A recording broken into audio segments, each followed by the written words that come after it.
Jocelyn Morrison, bonjour. Vous avez participé à l'ouvrage Les dimensions invisibles de la conscience, la mort et le deuil. Pourriez-vous vous présenter et nous expliquer l'objet de votre chapitre?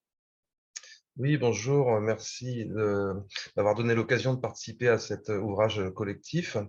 Eh bien oui, je suis donc journaliste de formation scientifique. J'ai travaillé longtemps dans le domaine de la santé, la presse professionnelle, et puis je me suis orienté par intérêt personnel vers des sujets qui touchent plus à la spiritualité, aux phénomènes inexpliqués et à tout ce qui est connexe, en fait, les états modifiés de conscience, les expériences de mort imminente, etc.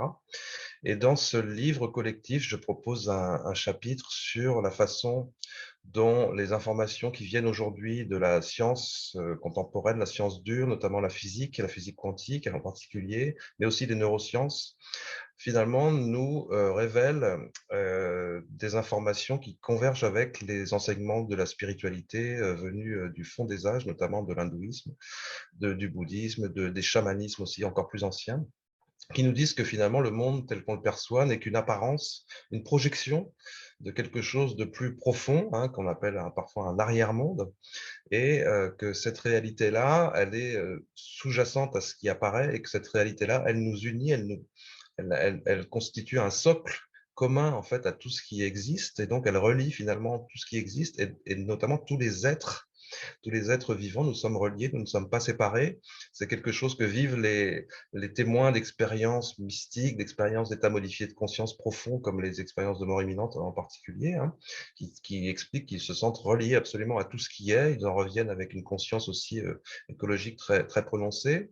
Et dans ce chapitre, je développe donc les arguments qui viennent de la science, qui viennent de la philosophie aussi, pour expliquer que peut-être la meilleure façon de décrire les choses, c'est de considérer que toute la réalité est de nature mentale finalement, et de nature psychique, et que même la matière apparaît finalement dans notre conscience, et que la matière est une espèce de catégorie secondaire d'existence, mais que la première réalité, la réalité primordiale, c'est la conscience. Donc, c'est une espèce de renversement de perspective un peu troublant peut-être pour certains, mais il y a beaucoup d'arguments aujourd'hui qui permettent de présenter les choses comme ça de manière absolument sérieuse. Et donc, ça a des implications pour nous, bien sûr, en tant qu'individu, en tant que collectivité, des implications très profondes.